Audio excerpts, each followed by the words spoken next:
ये है money heist season 1 का रिकैप। वीडियो शुरू करने से पहले ये रही आपके लिए मोस्ट ऑब्वियस स्पॉइलर वार्निंग। ये कहानी है प्रोफेसर नाम के एक बंदे की जो अपने कुछ खास चुने हुए लोगों के साथ मिलकर स्पेन के रॉयल मिंट को लूटना चाहता है। The royal mint of Spain मतलब ये होती है स्पेन की नेशनल तिजोरी, जहाँ पर ढेर सारा पैसा मौजूद होता है और यहाँ पर ढेर सारा पैसा छापने की मशीन भी होती है।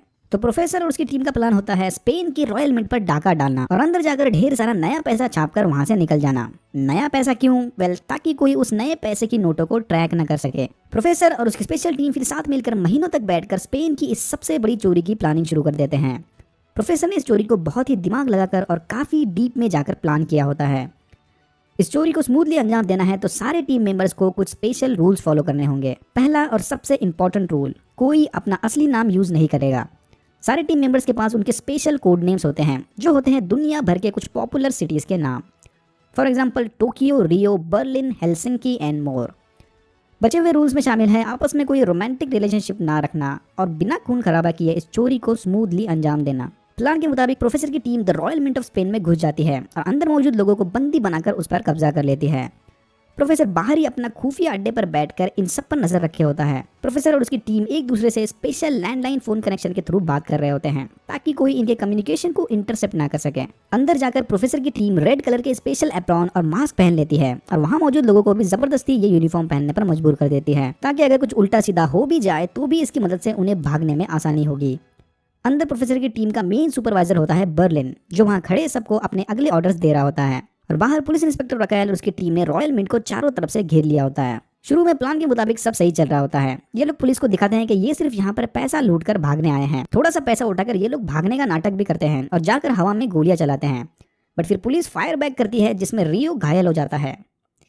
इसी दौरान प्रोफेसर जाकर इंस्पेक्टर रकायल से मिलता है और उसे अपना नाम साल्वा बताता है। साल्वा और इंस्पेक्टर रकायल के बीच धीरे धीरे नजदीकियां बढ़ने लगती हैं। अंदर मौजूद कैदियों में से एक होती है यूके एम्बेसडर की बेटी एलिसन पार्कर।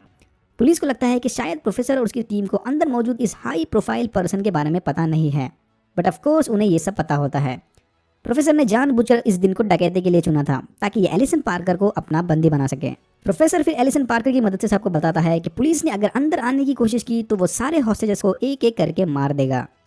पुलिस अब जान जाती है कि ये कोई आम डकैती नहीं है, इन लोगों ने इसे काफी सोच समझकर प्लान किया है। अंदर प्रोफेसर की टीम हर घंटे 8 मिलियन यूरोस के एवरेज से लगातार पैसा छाप रही होती है और बाहर इंस्पेक्टर रकायल और उसकी टीम अपनी आगे की प्लानिंग शुरू कर देती है।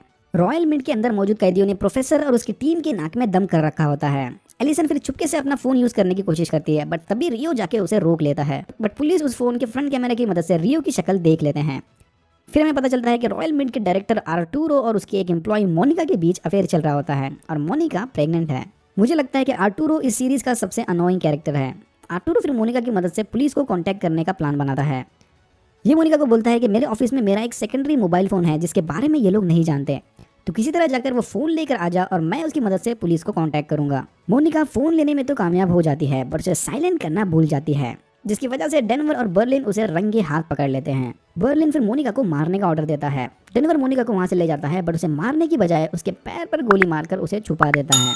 पुलिस फिर रियो के चेहरे को स्कैन करके इन्फॉर्मेशन इकट्ठा करने लग जाती है और फिर इन्हें और हमें पता चलता है कि सीक्रेटली रियो और टोक्यो के बीच भी अफेयर चल रहा है। पुलिस अब टोक्यो और रियो दोनों की आइडेंटिटी जान जाती है। इसके बाद प्रोफेसर इन दोनों को कॉल करके ये खुशखबरी सुना देता है।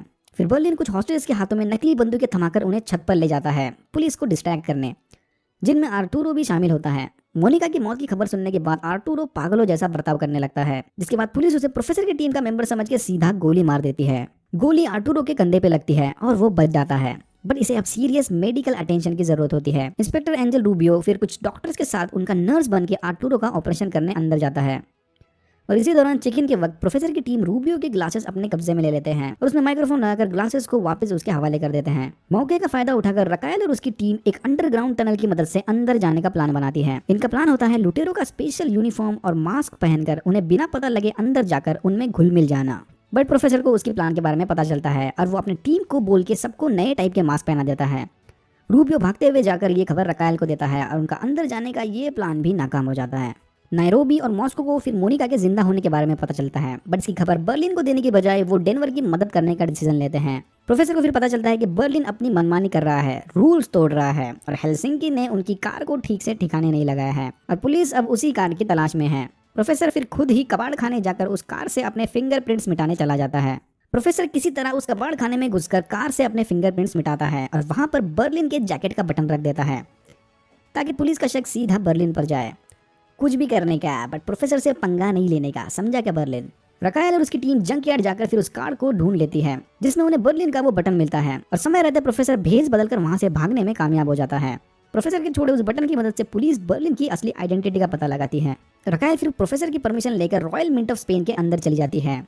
रियो को रकायल की तलाशी लेते वक्त एक माइक्रोफोन मिलता है जिस पर उसका निकनेम लिखा होता है रायो। इसे इस नाम से सिर्फ उसके मम्मी पापा ही बुलाते हैं। रियो को फिर माइक के अंदर एक छुपा हुआ मेमोरी कार्ड मिलता है जिसमें उसके पेरेंट्स का रिकॉर्डेड मैसेज होता है। अगर रियो ने पुलिस की मदद की तो ये लोग उसे जाने देंगे और बाकी सबको पकड़ लेंगे। रकायल फिर अंदर जाकर प्रोफेसर की टीम से मिलती है और उन्हें बताती है कि बर्लिन एक जानलेवा बीमारी से लड़ रहा है और ये अब बस कुछ ही महीनों का मेहमान है। इंस्पेक्टर रूबियो को अब रकायल के नए दोस्त साल्वा पर शक होने लगता है। रूबियो फिर जाकर साल्वा से मिलता है और चुपके से उसका चम्मच चुरा लेता है, मतलब उसका DNA sample and fingerprints. Rubio फिर जाकर ये बात रकायल को बताता है कि मुझे उस साल्वा बंदे पर डाउट है। मैंने उसका बैकग्राउंड चेक किया तो पता चला कि पास ही उसकी एक दुकान है। मुझे लगता है कि इस रॉबरी में उसका कुछ हाथ है। वो ऑलरेडी तो उससे मिलने एक बार अंदर आया था और उसे हम सबके चेहरे भी पता है। मुझे लगता है कि शायद यही वजह है कि प्रोफेसर हमेशा हम सबसे 2 कदम आगे रहता है। रकायल ये सब सुनते बहुत गुस्सा होती है और उसे बताती है कि तू साल्वा से जेलस फील कर रहा है क्योंकि हम दोनों डेट कर रहे हैं। रकायल फिर उल्टा रूबियो को ही अपना सस्पेक्ट बना देती है और उसे बोलती है कि मुझे लगता है साल्वा नहीं, असली गद्दार तो तू है। रूबियो फिर वहां से चला जाता है बट रकायल का पुलिस वाला दिमाग उसे चैन से बैठने नहीं देता और फिर ये जाकर साल्वा से मिलती है और उसे बंदूक दिखाकर बोलती है कि मुझे तेरे दुकान की तलाशी लेनी है। ये लोग जाकर दुकान की तलाशी लेते हैं बट इन्हें कुछ नहीं मिलता। रकायल फिर सिल्वा से माफी मांगती है and then they do it. दूसरी तरफ आर्टूरो कुछ इनमेट्स के साथ मिलकर वहां से भागने का प्लान बनाता है। रकायल से जबरदस्त गाली खाने के बाद एंजल रूबियो डिप्रेशन में चला जाता है और दारू पीकर गाड़ी चला रहा होता है। तभी एंजल को पता चलता है कि साल्वा के फिंगरप्रिंट्स उन्हें पहले मिले हुए पुलिस कार पर के प्रिंट से मैच हो गए और वही प्रोफेसर है। एंजल रूबियो फिर कॉल करके ये बात रकायल को बताने की कोशिश करता है बट उसका फोन नहीं लगता। जिसके बाद रूबियो उसके घर कॉल करके एक वॉइस मैसेज छोड़ देता है और इसके बाद इसके गाड़ी का एक्सीडेंट होता है और वो कोमा में चला जाता है। इस वॉइस मैसेज को रकायल की मम्मी सुनती है जिसे अल्जाइमर यानी भूलने की बीमारी होती है। रकायल की मम्मी फिर कॉल करके ये न्यूज साल्वा यानी प्रोफेसर को बताती है कि रकायल का फोन नहीं लग रहा है, अगर वो तेरे साथ है तो उसे बताना कि एंजल रूबियो ने उसके लिए कोई मैसेज छोड़ा है। प्रोफेसर फिर जल्दी से रकायल के घर चला जाता है और रूबियो के वॉइस मैसेजेस डिलीट कर देता है। रकायल की मम्मी अपनी भूलने वाली बीमारी की वजह से ऑलरेडी सब भूल गई होती है।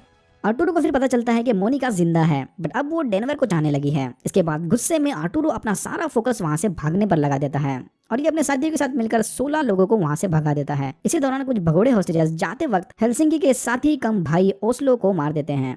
इधर प्रोफेसर रकायल के घर बैठकर उसके घर आने का वेट कर रहा होता है। फिर ये उसे सरप्राइज देता है और दोनों बैठकर आराम से उसकी मम्मी के साथ सूप पीने लगते हैं कि तभी रकायल की बत्ती जलती है कि इतने बड़े प्लान को अंजाम देने के लिए इनको लंबी प्लानिंग की जरूरत पड़ी होगी। लुटेरो के पास पावरफुल मशीन गन्स है जिसे यूज करने के लिए उन्होंने किसी सुनसान जगह पर टारगेट प्रैक्टिस की होगी।